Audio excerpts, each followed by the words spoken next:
¿Qué tal? Les doy la más cordial bienvenida a esta clase magistral preparada especialmente para los grupos A y B del tercer cuatrimestre de la Licenciatura en Comercio Internacional y Aduanas de la Universidad Politécnica del Golfo de México.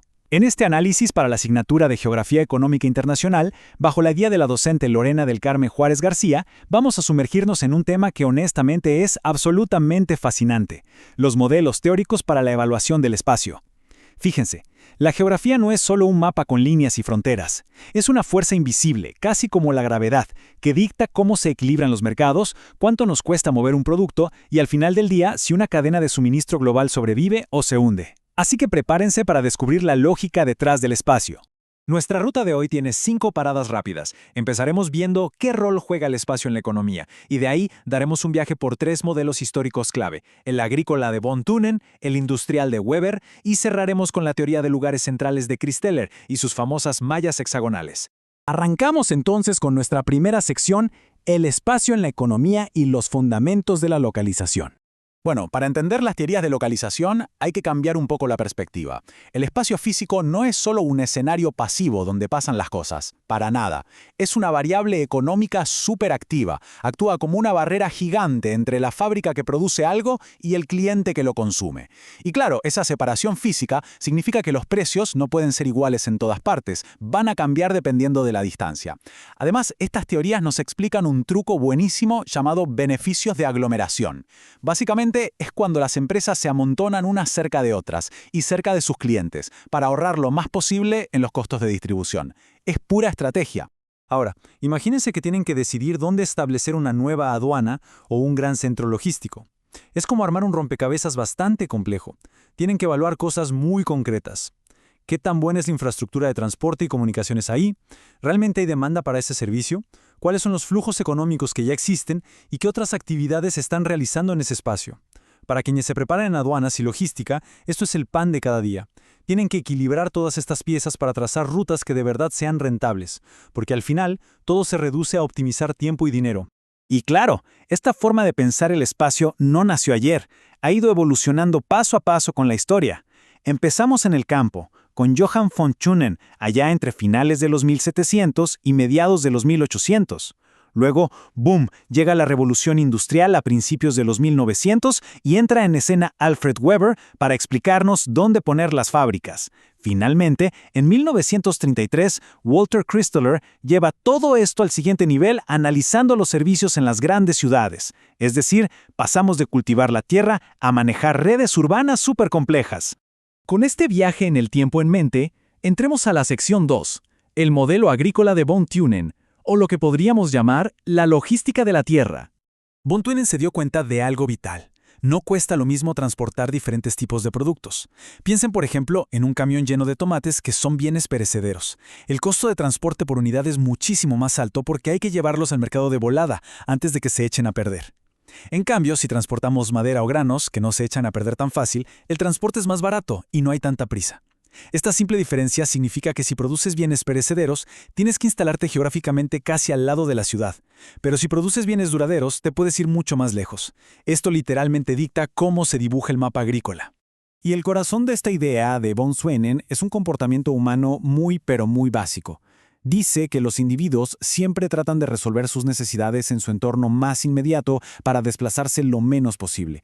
O sea, es una cuestión de eficiencia natural, casi de instinto. Nadie en su sano juicio quiere manejar 50 kilómetros para comprar algo básico si lo venden a la vuelta de la esquina, ¿verdad? Esta pequeña regla de minimizar el esfuerzo es el pilar de toda la geografía económica. Damos un salto en el tiempo hacia la sección 3, la localización industrial de Alfred Weber. Dejamos las granjas y nos metemos de lleno al mundo de las máquinas y las fábricas. Imagínense el dolor de cabeza de los industriales en esa época. No existía ninguna teoría, ningún manual para la industria pesada. Si tienes la mina donde sacas tus materias primas por un lado y la ciudad donde vendes tus productos por el otro, ¿dónde diablos construyes la fábrica? ¿En medio? ¿En una punta? Weber llegó a poner orden y propuso que este dilema se resolvía matemáticamente basándose en la distancia física y en cuánto cuesta transportar los materiales. El gran secreto que Weber descubrió es que todo depende de si el material pierde peso o no durante su fabricación. Él los dividió en dos. Tenemos los materiales puros, que pesan exactamente lo mismo antes y después de procesarse. Pero luego están los materiales gruesos, que pierden un montón de peso o generan muchos residuos en la fábrica. La lógica aquí es impecable. Si vas a procesar un material grueso, tu fábrica tiene que estar pegadita a la mina. ¿Por qué? Para no gastar una fortuna transportando toneladas de desperdicios que al final vas a tirar. Pero Weber también pensó, ¿y qué pasa con recursos que están literalmente en todas partes, como el agua, en ciertos procesos industriales? A estos los llamó recursos ubicuos. Y aquí la regla cambia por completo. Como puedes conseguir ese recurso donde sea, no tiene sentido poner tu fábrica lejos. Lo más inteligente es instalarte justo en el mercado final. Si te pones lejos, vas a pagar fletes carísimos por transportar tu producto terminado y vas a perder toda ventaja contra la competencia. Así de sencillo. Avanzamos hacia nuestra cuarta sección.